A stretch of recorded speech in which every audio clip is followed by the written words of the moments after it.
Hi everyone, it's Amber. Last week we brought you a little segment where we each showed what we were doing on a snowy day. My project for the day was to make kits for this quilt. I told you it'd be in last Friday, and guess what? It's here. Yay! This is Posh Lucky. This is by So Wonderful, or So Kind of Wonderful, and it is just a great little wall hanging. Was a lot of fun to do.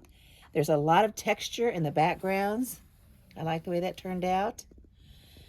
I did use the same fabric for the whole clover or shamrock, but these kits are very affordable. The pattern itself is $12, and the kit, including the pattern, is $50. So it's a good value for what it is. It includes the binding, and if you need a class to help you put it together, we have some Choose Your Projects available this month that you could come in and take a class, and I'll show you how to cut those curves, how to sew the curves. This is a very easy one to learn curves on because it's small and you don't have a lot of different kinds of curves, which you sometimes can get.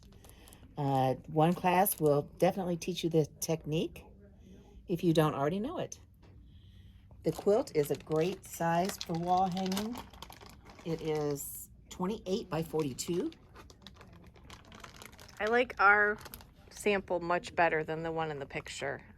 It's really nice. Well, I do too. I like the fact that we actually used shamrocks in the shamrocks. Yeah, that's beautiful. Anyway, come by and see us. We're here from 10 to 5 Monday through Friday and 10 to 3 on Saturdays. Thanks.